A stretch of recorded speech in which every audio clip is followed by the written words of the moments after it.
बहन मेरी ये बात करने आते हैं। बिस्मिल्लाहिर्रहमानिर्रहीम। मैं MNA district Kurram Hamid Hussain, engineer Hamid Hussain.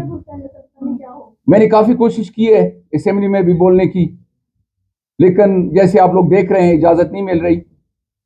और साथ पिछले सेशन में मैंने रेजोल्यूशन भी जमा करा दिया जिसपे 67 बंदों के MNAs की साइन भी थे।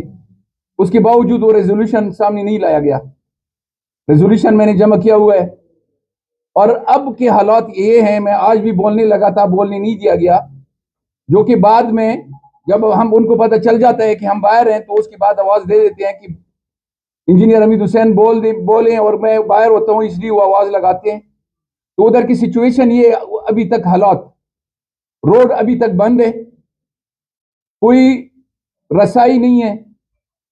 फूड आइटम्स 2-3 दिन बाद कुछ लेकर जाते हैं, उसमें 8 लाख की आबादी है। आप लोगों के इल्म में है कि फूड आइटम जब उधर जाते हैं तो लाजमी बात है कि लोगों को आना पड़ता है उठाने के लिए, जो कि जब भी कन्वाई में मेडिसिन होते हैं और साथ PPL टैंकर्स वगैरह होते हैं उनको वापस कर देते हैं, उनको नहीं जाने देते। तो इसी तरह ये जो चला रहे हैं उसमें ये है कि जैसे लोगों के हाथ पांव बांधे हुए हैं और कोई रसाई नहीं है, मरीज घरों में मर रहे हैं, अस्पताल नहीं जा सकते। और अब हालात जो बन गए हैं बिल्कुल इंसानी अलमिया बन रहा है, लोग उधर मर रहे हैं। दूसरी बात ये कि जिस तरह ये नाम दे रहे हैं सेक्टेरियन क्लैशेस का, कोई सेक्टेरियन क्लैशेस नहीं है।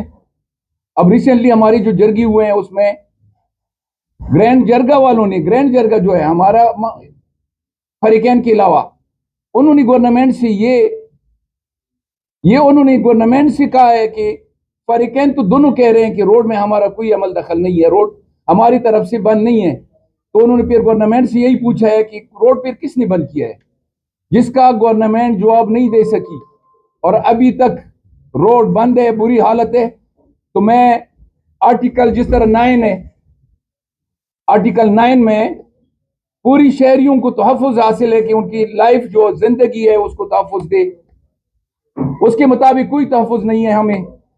और आर्टिकल 14 इसी तरह, जो कि ह्यूमन डिग्निटी की बात उसमें होती है, कोई डिग्निटी नहीं है, उनको इंसान समझा ही नहीं जा रहा। हमें लोग दूर दूर इलाकों में हैं और उनको इंसान नहीं समझा जा रहा कि उनको कोई रसाई हो, कोई फूड पहुंचे या उधर मेडिसिन पहुंच जाए, वो भी नहीं है। और आर्टिकल 15 जो है, आर्टिकल 15 में गवर्नमेंट रिस्पॉन्सिबल है कि जितनी सिटीजन है वो फ्री मूवमेंट कर ले। फ्री मूवमेंट का ये हालत है कि रोड बंद है, रोड बंद है, लोग कैसी मूवमेंट करें। दूसरा ये कि POL जो है, पेट्रोल डीजल नहीं है, लोग घरों में मसूर हो गए हैं, अस्पताल नहीं जा सकते, आगे मूवमेंट नहीं कर सकते। और इसी तरह सैकड़ों लोग, हजारों लोग जो ओवरसीज बाहर से कमाई लाकर आपकी रेमिटेंसेस बढ़ाते हैं, वो सारे वीजे उनके खराब हो गए, लोगों ने पासपोर्ट जला दिए। तो ये आर्टिकल 15 की भी खिलाफ वर्जी हो रही है। और इसी तरह आर्टिकल 25 जो है वो इक्वालिटी देती है सब सिटीजन्स को। तो इधर मैं ये कह दूं कि हम कैसी इक्वालिटी है, लोगों को जब इंसान ही नहीं समझा जा रहा, पाकिस्तानी शहर ही नहीं समझा जा रहा, रोड बंद किया हुआ है।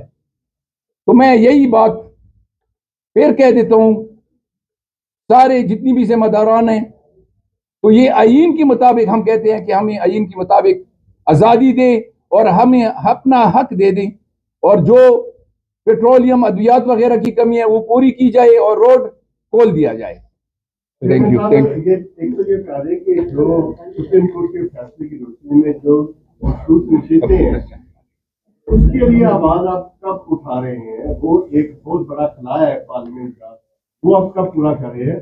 दूसरा, ह्यूमन राइट्स की कमेटियों के हवाले से कहा गया माजी में ह्यूमन राइट्स की कमेटियां जाती रही हैं, हम भी साथ जाते रहे हैं मुख्तलिफ जेलों के अंदर, और ऐवान के अंदर अगर कोई झूठ बोले तो आपको पता तरीके से सरकार करती है। आप क्या इस बारे में सोच रहे हैं कि ऐवान में अगर झूठ बोला गया तो उसके हवाले से आप तरीके साथ रख लेंगे? देखिए, जहाँ तक रिजर्व सीटों का ताल्लुक है तो रिजर्व सीटों हमारा राइट है और हमारा डिमांड है। सुप्रीम कोर्ट ने हमें ऑर्डर दिया हुआ है, उस ऑर्डर के खिलाफ जो 2 मरतबा इलेक्शन कमीशन गया और सुप्रीम कोर्ट ने बड़ा कैटेगोरिकल लिखा है कि ये आप इम्प्लीमेंट कर दे। उसकी इम्प्लीमेंटेशन ऐसा है कि 81 MNAs उनका पहले नोटिफिकेशन होना था, उनमें से पहली गो में 39 का हुआ और 39 में से भी एक की डेथ हो गई, तो 38 हमारे वो हो गए जो पीटीआई के है। बाकी अभी भी वो नोटिफिकेशन भी बाकी है और इसके साथ ही रिजर्व सीटें जो हमें मिलेगी चारों सूबों में, वो नोटिफिकेशन भी अभी बाकी है। सुप्रीम कोर्ट में हमने कंटेम्प्ट पिटीशन भी फाइल किया, लेकिन यही हम पहले दिन से कहते चले आ रहे थे कि जी देखो हमारा केस लग नहीं रहा।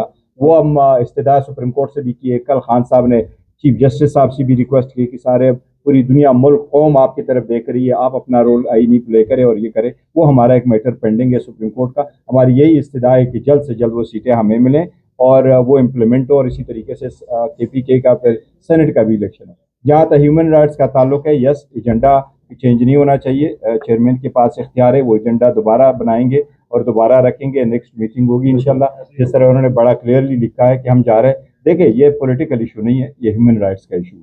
It could be anyone. Jail में कौन बैठे हैं, देखिए वहाँ जेल में हम इसलिए नहीं जाते हैं कि किसी खास तबके के, अगर आप PTI के सीनियर की आदत को लें, शायद उसमें से कुछ तो बेटर क्लास में होंगे, लेकिन अगर आप ओवरऑल देखें, मैं खुद इन जेलों में जाता रहा हूँ। अभी जब उनके 2-3 जगहों पे मैंने विजिट किया, अगर आप उनको विजिट भी कर ले तो आपको कहागा लोग बड़े टेरेबल सिचुएशंस में हैं। मेरे पास एक डेटा कुछ ना कुछ तो मौजूद है, मैं आपको शेयर कर सकता हूँ कि इनके पास कितना एक डेटा है और कितनी चीज़ें मौजूद है। अगर आप उनको देखेंगे तो आप हैरान हो जाएंगे कि ये किस हद तक आप देख सकते हैं उनकी कि कैपेसिटी कितनी है और कितने लोग इस वक्त रह रहे हैं। जहाँ झेलम की जेल उठा ले, अडियाला की उठाए, आटे की उठा ले, या आपकी करीब है, और वो ऐसी जेल है जिसमें सबसे ज्यादा लोग आते हैं, या कोट लखपत जेल की, वो कैपेसिटी ट्रिपल ज्यादा है। और इसके लिए एक रिफॉर्म बहुत जरूरी है। पूरी दुनिया ने रिफॉर्म लेके आई है। बरतानिया में जब जेलों की तादाद, लोगों की तादाद ज्यादा होगी, तो वो ये कर गए कि जेल के साथ इवन वो शिप लेके आए कि करे, लेकिन दे इमीडिएटली रिफॉर्म द लॉ। और रिफॉर्म ये था कि अंडर ट्रायल लोग जितने भी है उनको बेल दे दे ताकि वो जेल से बाहर चले जाएं, और जो लोग आप प्रोबेशन पे रख सकते हैं उनको रखें, ताकि रिफॉर्म लेके आए। हमारा यहाँ मैंने जिस तरह कहा आपको कि एक भी रिफॉर्म गवर्नमेंट नहीं कह सकती कि हम लेके आए, तो ये इनकी एक है। लेकिन इंशाल्लाह ह्यूमन राइट्स कमेटी अपना अंजाम देगी। बिल्कुल करेंगे इंशाल्लाह।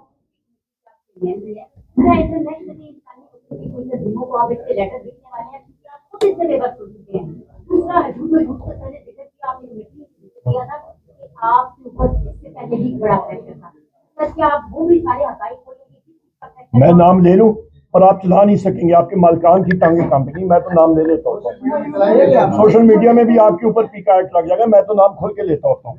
अच्छा, उसमें मैं 2 चीजें अर्ज कर दूं कि मैंने कल भी ये बात वहां पर क्लैरिफाई की थी कि मैं अपनी कुछ ज़ात के हवाले से किसी भी चीज़ को किसी एजेंडे का हिस्सा नहीं बनाना चाहता जहां से ये इंप्रेशन आए कि एक सेल्फ प्रोजेक्शन नुमा कोई चीज़ है। हम सियासी लोग हैं, ये तमाम चीज़ें बर्दाश्त कर रहे हैं, लेकिन जो मेरे साथ वहाँ पर लोग मौजूद हैं, मैं बड़ी मुहतात जुबान इस्तेमाल कर रहा हूँ। जब उनके घरों के ऊपर रात को 18-18 डाले पुलिस के पहुंचेंगे, जब साथ काम करने वाले लोग ये कहेंगे कि हम अब मुश्किल है, दूसरी साइड से प्रेशर है, इस किस्म की चीज़ें आएंगी, तो होगा।